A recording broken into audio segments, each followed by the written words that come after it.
늦은 밤, 사무실 건물 복도에는 이미 불이 꺼져 있었다. 대부분의 직원들은 퇴근한 지 오래였고 남아있는 건 복도 끝에서 희미하게 새어나오는 불빛뿐이었다. 민서는 모니터 앞에 앉아 마지막 보고서를 마무리하고 있었다. 키보드 위를 달리는 손가락이 점점 느려졌다. 집에는 남편과 두 아이가 기다리고 있지만 그 집은 이제 더 이상 안식처가 아니었다. 매일 반복되는 저녁 식사와 형식적인 대화, 그리고 무거운 침묵. 남편의 관심은 점점 바깥으로 향했고 아이들과의 대화마저 피곤한 한숨으로 끝나곤 했다. 그래서였을까? 이렇게 늦도록 일에 매달리는 게 오히려 마음이 편했다. 보고서를 저장하고 노트북을 덮은 뒤 민서는 조용히 일어났다. 복도는 고요했고 그녀의 발걸음 소리만이 울려 퍼졌다. 엘리베이터 앞에 서서 버튼을 누르자 아래층에서 기계음과 함께 올라오는 진동이 느껴졌다. 문이 열리고 아무도 없는 칸 안으로 발을 들였다. 문이 천천히 닫히려는 순간 툭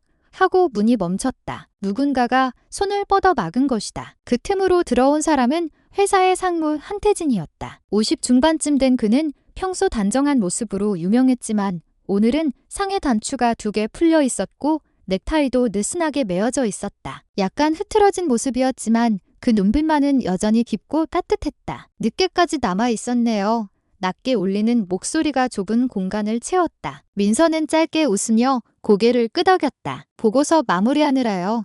엘리베이터 문이 닫히고 기계가 부드럽게 움직이기 시작했다. 그러나 몇 초 지나지 않아 갑자기 웅하는 소리와 함께 멈춰섰다. 순간 두 사람 사이에 정적이 흘렀다. 비상등이 켜지며 은은한 주황빛이 칸 안을 물들였다. 평소보다 훨씬 가까운 거리에서 서로의 얼굴이 뚜렷하게 보였다. 민서는 본능적으로 시선을 피하려 했지만 그가 눈을 떼지 않는 것을 느낄 수 있었다. 괜찮아요. 그의 목소리는 걱정과 함께 묘한 온기를 품고 있었다. 민서는 짧게 숨을 고르고 대답했다.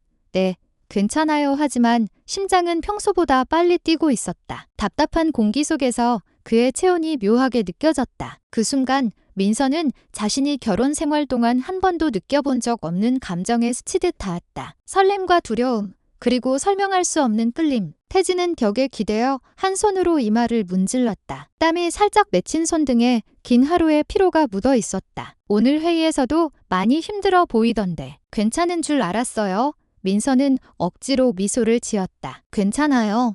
그냥 요즘 좀 잠을 못 자서요. 그는 고개를 끄덕이며 잠시 그녀를 바라보다가 시선을 천천히 발끝으로 내렸다가 다시 올렸다. 그 시선이 지나가는 길마다 민서의 피부에 전리처럼 미세한 감각이 스며들었다. 엘리베이터 안은 조용했지만 그 조용함이 오히려 모든 소리를 더 크게 만드는 듯했다. 서로의 숨소리, 옷깃이 스치는 소리까지도. 민서는 시선을 다룬 데 두려워했지만 그럴수록 그의 존재감이 더 크게 다가왔다. 마치 눈을 돌리는 순간에도 그 시선이 등을 타고 내려오는 것 같았다. 혹시 태진이 조용히 말을 꺼냈다. 집에 바로 안 가도 되죠? 그 말에 민서는 순간 숨이 막히는 듯했다. 단순한 질문일 수도 있었지만 그 안에는 알 수 없는 의미가 숨어 있었다. 민서는 짧게 웃으며 고개를 저었다. 가야죠. 애들도 있고 남편도 기다릴 테니까요. 하지만 그 말이 스스로에게조차 설득력 없다는 걸 그녀는 알고 있었다. 남편이 그녀를 기다린 적이 언제였던가. 아이들도 각자 방에 틀어박혀 휴대폰 속 세상에 몰두하곤 했다. 태진은 미묘한 표정으로 그녀를 바라봤다. 말은 하지 않았지만 무언가를 읽어낸 듯한 눈빛이었다. 시간이 흐를수록 좁은 공간은 점점 더 작아지는 것 같았다. 숨이 막힐 듯한 답답함과 함께 이상하게도 그 안에서 벗어나고 싶지 않은 감정이 동시에 밀려왔다. 민서는 무심한 척 고개를 돌렸지만 그의 시선이 여전히 자신에게 머물러 있다는 걸 느꼈다. 그리고 그 순간 오래 잊고 살았던 감정이 천천히 깨어나고 있었다. 민서는 팔짱을 끼고 벽에 살짝 기대었다. 심장이 두근거리는 소리가 스스로도 귀에 들릴 만큼 커진 것 같았다. 비상등의 희미한 불빛이 그의 얼굴선을 부드럽게 감싸고 있었다. 평소 회의실에서 보던 날카롭고 냉정한 인상의 상무는 아니었다. 오늘 그의 눈빛은 피로 속에서도 이상하리만큼 온기가 있었다. 태진은 주머니에서 휴대폰을 꺼내 전화를 걸었다. 몇 번의 신호음 끝에 관리사무소와 연결이 되었지만 기계적인 대답만 돌아왔다. 정전은 아니고 잠시 고장이랍니다. 기술자 오는 중이라고 하네요. 그는 가볍게 한숨을 쉬며 휴대폰을 다시 넣었다. 괜찮아요. 어차피 집에 가도 할 일도 없거든요. 민서의 말은 농담처럼 들렸지만 스스로도 그 안에 섞인 허무함을 느낄 수 있었다. 그가 고개를 갸웃했다. 아이들이랑 남편이 기다릴 텐데요. 민서는 억지로 웃음을 지었다. 기다림.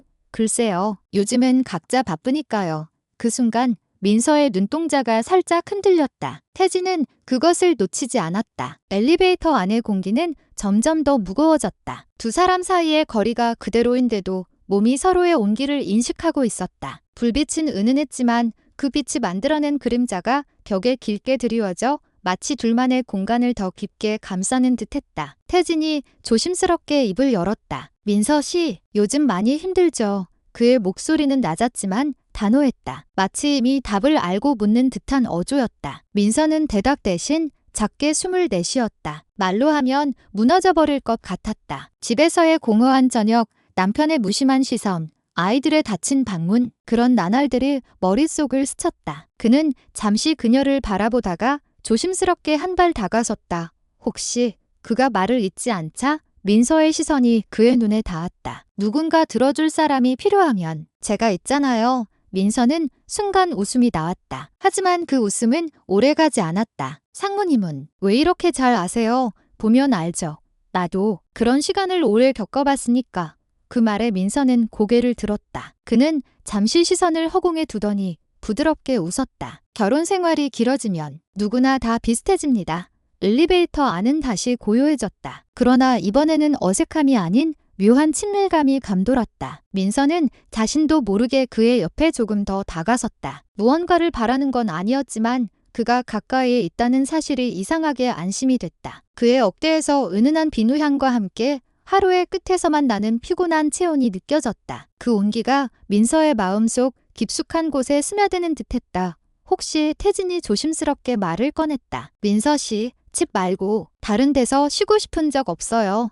그 말은 아무런 속내 없이 들릴 수도 있었지만 민서는 그 안에서 알 수 없는 울림을 느꼈다. 머릿속에 스치는 장면들이 있었다. 가족이 아닌 누군가와 함께 있는 저녁, 미묘하게 긴장되면서도 편안한 대화, 그리고 그 속에서 잠깐 있는 현실. 민서는 시선을 아래로 떨구었다. 가끔은요.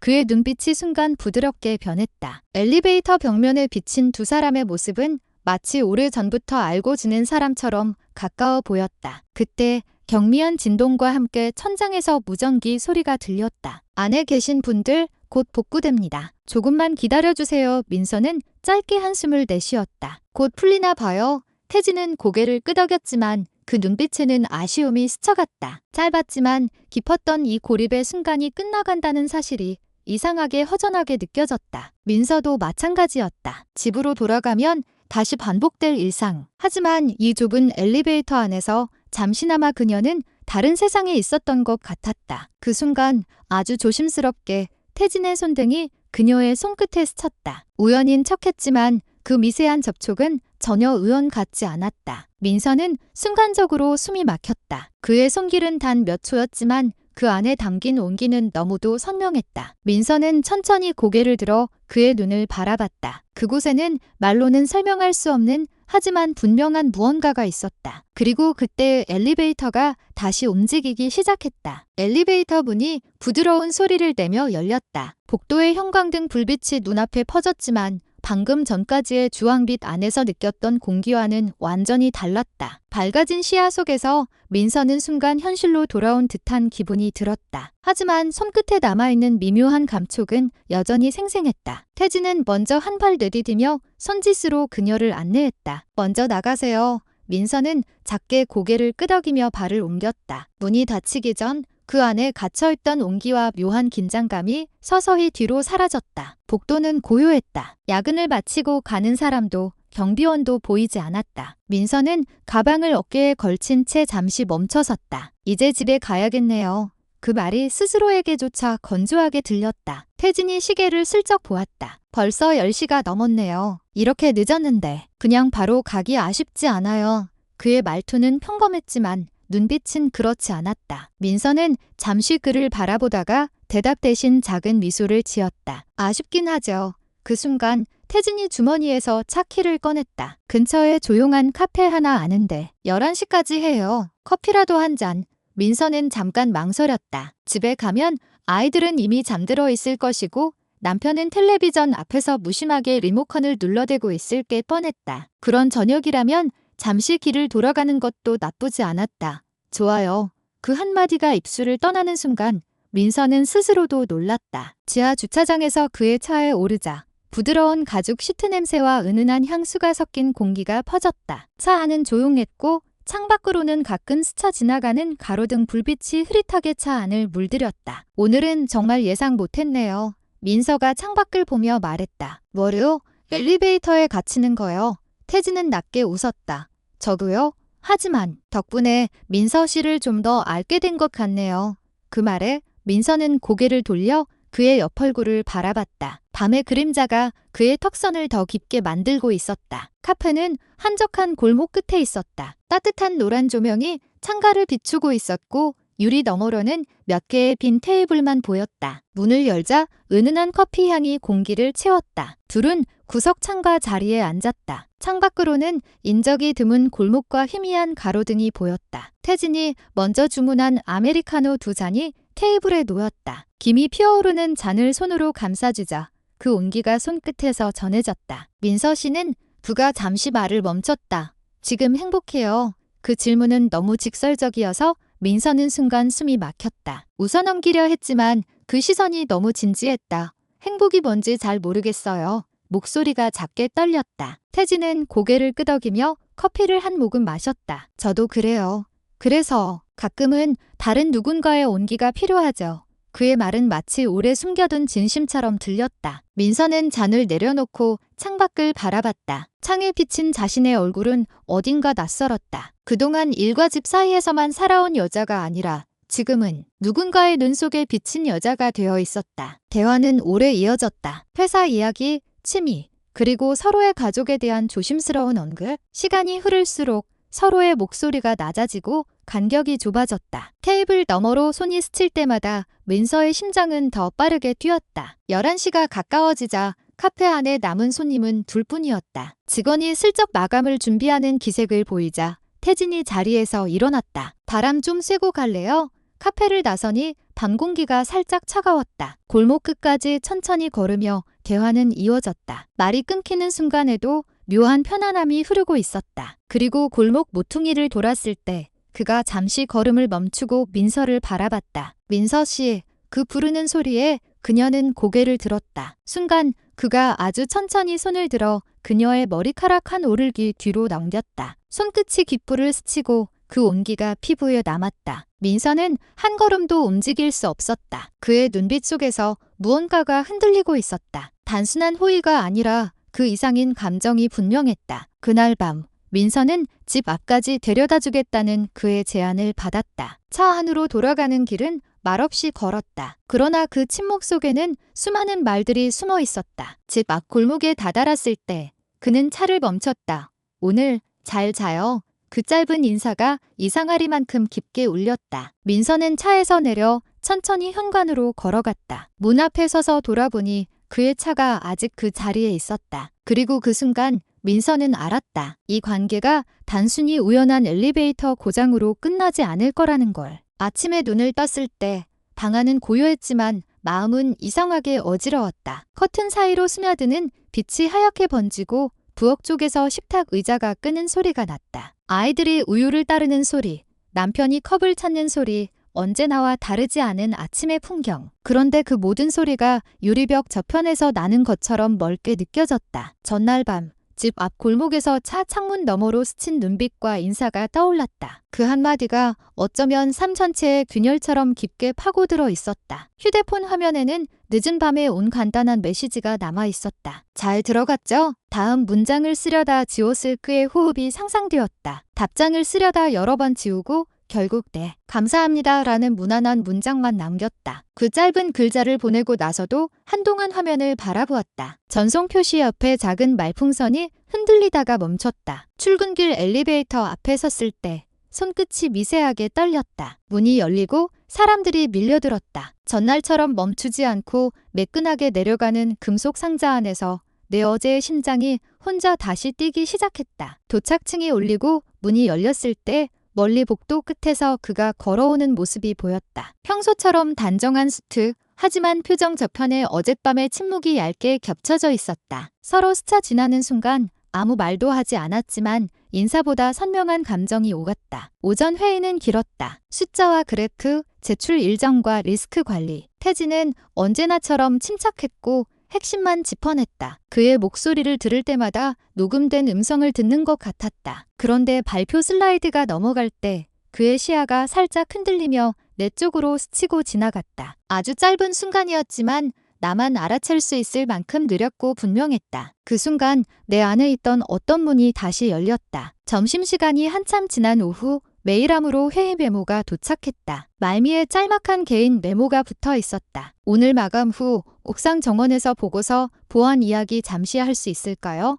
누구나 볼 수 있는 말이지만 아무나 쓰지 않는 말투였다. 나는 가능합니다 라고만 답했다. 커서를 한동안 깜빡이게 두었다가 더는 붙일 말이 없어 창을 닫았다. 하루가 저물어갈 즈음 사무실의 공기는 서서히 엷어졌다. 퇴근 알림이 몇 번 울리고 자리를 정리하는 소리, 의자 바퀴 굴러가는 소리들이 가늘게 껴 건물 밖으로 흘러나갔다. 나는 정리하는 척하며 시간을 조금 더 끌었다. 마지막으로 화면을 끄고 자리에서 일어났을 때 문가 쪽에서 누군가 조용히 걸음을 멈추는 소리가 났다. 고개를 들자 그가 서 있었다. 말없이 고개를 끄덕이고 나는 가방을 들었다. 말 대신 같은 속도로 걷는 발자국 두 개가 복도를 따라 이어졌다. 옥상 정원 문을 열자 차가운 공기가 이마를 스쳤다. 난간 너머로 도시의 불빛이 무수하게 깜빡였다. 바람이 부딪혀 와이셔츠 소매를 가볍게 흔들었다. 곳곳에 놓인 작은 조명 아래 잎사귀가 은빛으로 번들거렸다. 우리는 가장 구석의 벤치에 앉았다. 처음엔 회사 이야기로 말을 시작했다. 발표 자료의 순서, 따진 수치, 다음 분기 일정, 차분한 목소리와 고개 끄덕임, 펜 끝으로 허공을 그리는 그의 손짓. 그런데 잠깐의 침묵이 찾아왔을 때 나는 알 수 없는 충동처럼 다른 말을 꺼냈다. 어제 엘리베이터 안에서요. 이상하게 편했어요. 그는 고개를 들어 나를 보았다. 저도요. 짧은 대답이었지만 오랜 시간을 돌아온 사람처럼 깊었다. 어떤 의미인지 너무 잘 알아요. 그렇게 말하는 사이 바람이 조금 세졌다. 나는 가방에서 얇은 카디건을 꺼내 어깨에 둘렀다. 손등이 떨렸는지 단추를 끼우는데 2번이나 실패했다. 그가 조심스럽게 손을 내밀었다. 잠깐만요.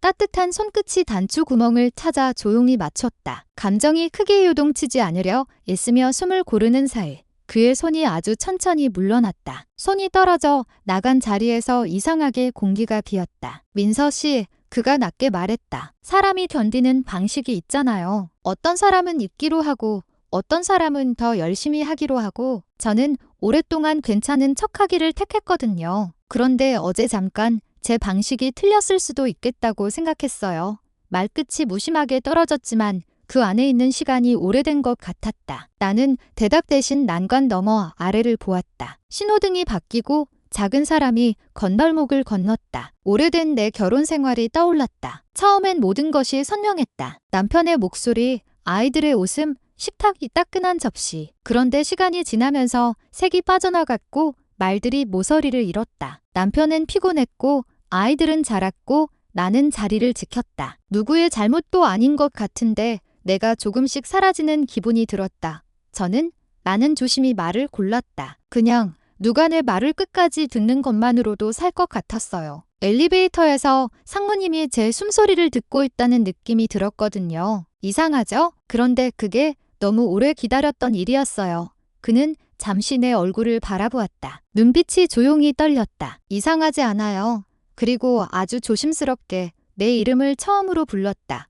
민서. 그 이름 한 번이 긴 계단을 올라온 발걸음처럼 가슴에서 울렸다. 그는 자리에서 살짝 몸을 기울였다. 나는 도망치지 않았다. 대신 눈을 감지 않은 채 그의 시선을 그대로 바라보았다. 서로가 서로의 얼굴을 확인하는데 시간이 걸렸다. 가까워지기보다는 서로에게 다가가는 속도를 맞추는데 더 힘이 들었다. 그의 손이 내 뺨 가까이에서 잠시 멈췄다. 허락을 구하는 듯한 멈춤. 나는 아주 작게 거의 보이지 않을 만큼 고개를 끄덕였다. 손끝이 뺨을 스쳤다. 뜨겁지도 차갑지도 않은 온기가 번졌다. 그리고 아주 짧게, 정말 짧게 입술이 맞닿았다. 무언가를 던져버리는 키스가 아니라 아주 오래 묻어둔 말을 하나 꺼내어 보여주는 키스. 우리는 동시에 멈췄고 동시에 숨을 내쉬었다. 이선을, 오늘 여기까지만 해요. 내가 먼저 말했다. 목소리는 흔들렸지만 말은 분명했다. 도망치고 싶지 않아서요. 그리고 숨기고 싶지도 않아서요. 저는 누군가의 아내고 엄마니까.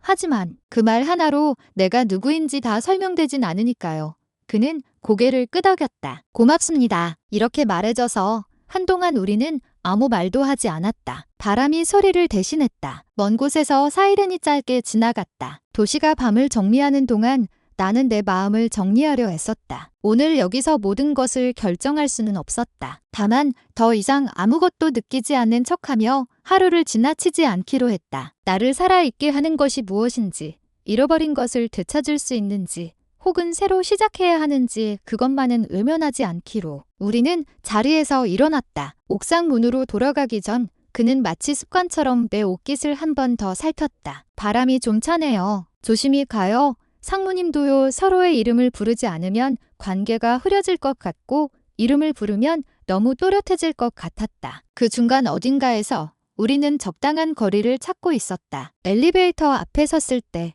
문이 열리고 불빛이 쏟아졌다. 전날 밤과 같은 금속 벽인데 전혀 다른 표면처럼 느껴졌다. 안으로 들어서자 그는 층수를 누르며 미소를 지었다. 이제는 멈추지 않겠죠.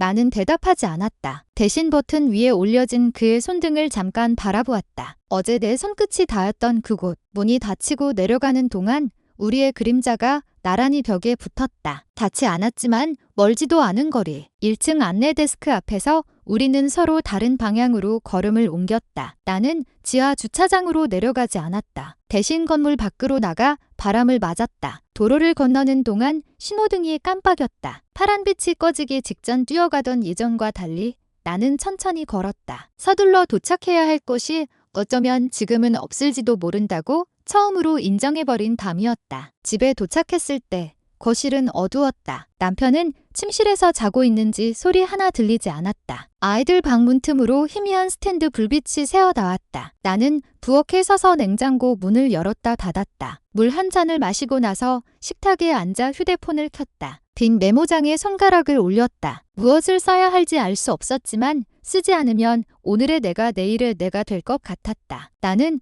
천천히 글자를 찍었다. 나는 무언가를 잃어버렸고 오늘 아주 조금 찾았다. 그건 누군가의 손길이자 나 스스로의 목소리였다. 나는 계속 걸을 것이다. 도망치지 않고 멈추지도 않고 몇 줄을 덧붙이고 저장했다. 이름을 붙이라는 창이 떴다. 엘리베이터라고 적으려다 지웠다. 대신 다시 움직임이라고 썼다. 문득 메시지함을 열어 새 대화를 시작했다. 한 상무님이라는 저장명 옆에 깜박이는 커서 한참을 망설인 끝에 짧게 적었다. 다음에 걸으면서 이야기해요. 차가 아닌 엘리베이터도 아닌 곳에서요. 내가 어디에 서 있는지 보이도록 보내기 버튼을 누르고 휴대폰을 내려놓았다. 화면이 꺼졌다가 곧바로 진동이 울렸다.